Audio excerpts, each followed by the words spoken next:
नमस्कार। Between the lines with निरोजन में आपका स्वागत है। आज हम बात करेंगे वांगचुक की। सोनम वांगचुक, जिन्हें आज दिल्ली पुलिस जबरदस्ती ले गई, सफदरजंग अस्पताल में भर्ती करवाया है। 20 दिनों से वो आमरण अनशन पे थे, भूख हड़ताल पे थे, तबीयत बिगड़ रही थी। लेकिन सामान्य सिर्फ इतनी बात नहीं है, विपक्ष जो है वो बिफरा पड़ा है, तमाम तरह के आरोप लगा रहे हैं। सारे विपक्षी नेताओं के जो ट्वीट हैं, जो आरोप हैं, जो बयान हैं, वो आप देख रहे हैं। मैं उसके अंदर की बात बताऊंगा कि आखिर दिल्ली पुलिस को यह कार्रवाई क्यों करनी पड़ी और अमित शाह ने पिछले 2 दिन में कैसे बड़े फैसले लिए।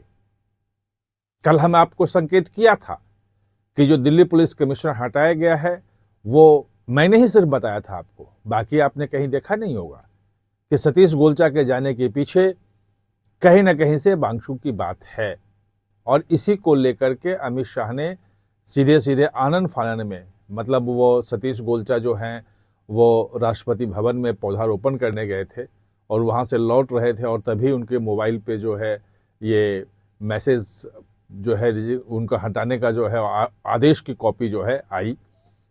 उन्हें लगा कि किसी ने जो है वो बना दिया है एआई से, और जब तक वो पहुँचते तब पता चल गया कि नहीं, बिल्कुल सही है, और 2 घंटे के भीतर भीतर उनकी विदाई हो गई। ये कल हम आपको डिटेल बताया था। आज हम आपको बताते हैं कि उसके 24 घंटे के भीतर उन्होंने जो नए आए हैं उसको उनके 24 घंटे के भीतर भीतर जो है वो वांगचुक जो है वो चले गए अस्पताल। अब जो दीपके हैं वो बैठे हैं, अब खाली करवाने की बात है, लेकिन इसके पीछे जो है वो एक बड़ी साजिश थी, बहुत बड़ी साजिश थी। उस साजिश के बारे में बातचीत करना जरूरी है और अमित शाह ने क्यों ऐसा कदम उठाया, सतीश गोलचा से कहाँ चूक हो गई और क्यों उनको हटना पड़ा, ये सब चीजों पे बातचीत करेंगे। तो दरअसल सबसे पहले ये कि अमित शाह ने सतीश गोलचा को बुला के सीधे सीधे बोला था कि हमारे पास जो इनपुट है जो आईबी का, वो इनपुट साफ साफ कह रहा है कि जो संसद सत्र शुरू हो रहा है उसके पहले एक बड़े हंगामा की आशंका है। वैसे ही हंगामा जैसे किसान आंदोलन के समय में हुआ था, लाल किले पे वो आ गए थे, तोड़फोड़ हुई थी, सब कुछ हुआ था, देश की बदनामी हुई थी, सरकार बैकफुट पे थी। ऐसा ही हंगामा जैसा कि सीएए के खिलाफ शुरू हुआ था और धीरे धीरे वो दिल्ली दंगे तक पहुंच गया था। यानी कि अनियंत्रित हो जाना, एक ऐसा प्रदर्शन जिसको सरकार नियंत्रित न कर पाए, इस लेवल तक ले जाना, इसकी पूरी की पूरी रिपोर्ट जो थी उनके पास थी। उन्हें सतीश गोलचा को कहा कि भाई इस पे कार्रवाई करो आप। सतीश गोलचा ने कुछ बहाने बनाए, उन्होंने कहा कि अभी ये करेंगे तो ये हो जाएगा और अभी इतना बड़ा कदम उठाना ठीक नहीं है, तमाम विपक्षी पार्टियां एक हो जाएंगी, ऐसा जो आपके पास रिपोर्ट आ रही है वो उचित, मतलब मुझे ठीक नहीं लगती है, ये इतनी बड़ी संख्या में हमारे पास पुलिस बल है, हम तो वहीं रोक लेंगे, जंतर मंतर पे आगे बढ़ने नहीं देंगे। ये तमाम चीजें वो कह रहे थे। लेकिन अमित शाह थे कि उनको था कि भाई इनको जो हटाना है, क्योंकि अगर एक बार अनियंत्रित जो है प्रदर्शन होने लग गया तो फिर क्या होगा कोई नहीं जानता है। फिर पुलिस की जातियां होगी, पुलिस की आंसू गैस के गोले चलेंगे और संसद भवन से अगर 1 किलोमीटर के भीतर में 500 मीटर के दायरे में अगर आंसू गैस के गोले चलने लगे, लाठियां बरसाई जाने लगे, तो वो कहीं से ठीक नहीं होगा। और ये सिचुएशन लाना चाह रहे थे कि क्योंकि इस बार अगर संसद जो है डिस्टर्ब हो गया, संसद में अगर चीजें नहीं चल पाई, संसद ठीक से काम नहीं कर पाया, तो सरकार की जो मंशा है वैसे लिस्टेड नहीं है, लेकिन मंशा तो है और तैयारी पूरी है। किसी भी दिन सुबह लिस्ट होकर के आ सकता है और होगा कि भाई आज दिन में इस पे चर्चा होगी और बिल पास होगा, और वो बिल है महिला आरक्षण का और परिसीमन वाला। उस पर लगभग लोग तैयार भी हैं, लेकिन जिस ढंग से उस संख्या बल डीएमके से लेके और शरद पवार से लेके झारखंड मुक्ति मोर्चा से लेके सबसे बातें चल रही है, बड़ी संख्या में जो विपक्षी दल के सांसद हैं वो भी उस दिन अनुपस्थित रह सकते हैं, ऐसे संकेत मतलब भरोसा मिल रहा है।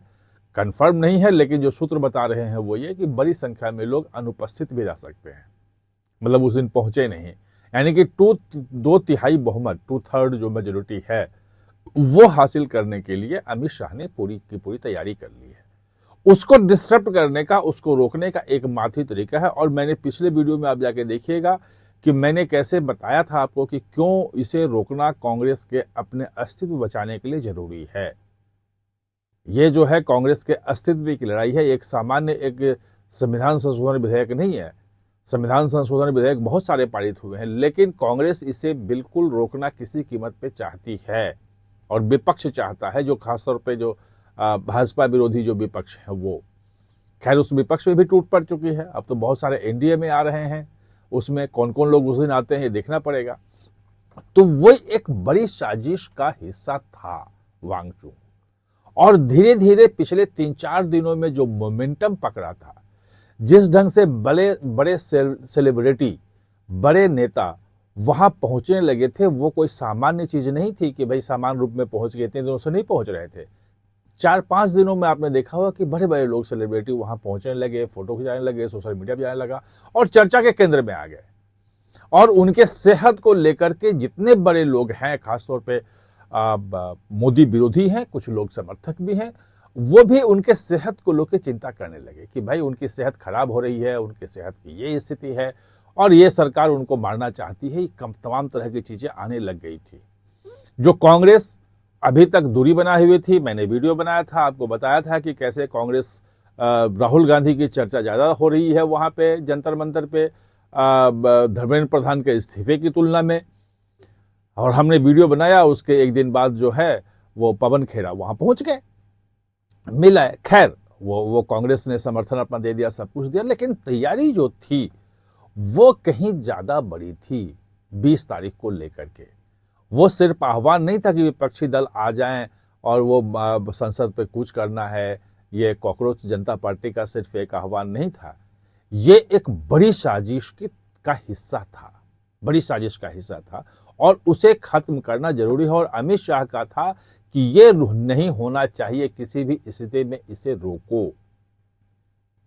आज वांगचुक गए हैं, अभी जब मैं वीडियो बना रहा हूं तो वहां पे दीप के जो हैं वो बैठ गए हैं, वो कह रहे हैं कि मैं अब अनशन करूंगा, मैं भूख हड़ताल करूंगा, क्योंकि वांगचुक के समय में वो तो जाके होटल में, कल भी कहीं दोस्त के यहाँ थे, कुछ लोग चर्चा कर रहे हैं कि नहीं 5 स्टार होटल में जाके सोते थे, वो वहां नहीं होते थे। खैर जो भी हो, उसमें उस बहस में मैं नहीं आता हूं, जो बाकी सोशल मीडिया भी आते हैं। लेकिन हाँ, जो दिल्ली पुलिस का है वो एक साफ है कि भाई आप इस जगह को खाली करो, अनुमति नहीं है। अब जो है यहाँ पे संसद का सत्र शुरू हो रहा है, कार्रवाई हो सकती है, आज भी हो सकती है, कल भी हो सकती है। आप वीडियो देखेंगे, जब अगर आप लेट से देखेंगे तो हो सकता है आपको ये मिले कि कार्रवाई हो रही है, लेकिन जब मैं वीडियो बना रहा हूं तब आपको कह रहा हूं कि एक बहुत बड़ी साजिश थी, जिसके बारे में आईबी ने, खुफिया एजेंसियों ने अलर्ट किया था। अमित शाह ने उस पर कठोर कदम उठाने के लिए तय किया, गोलचा उसमें झिझक रहे थे उठाने में, और उसके बाद उनको कहा गया कि आप जाके उपराज्यपाल को रिपोर्ट करो, अगर आप नहीं संभाल सकते हो तो कोई दूसरा आएगा वो संभालेगा। और उसने संभाल लिया और करके दिखा दिया। आप हमारे साथ जुड़े, इसके लिए बहुत बहुत धन्यवाद।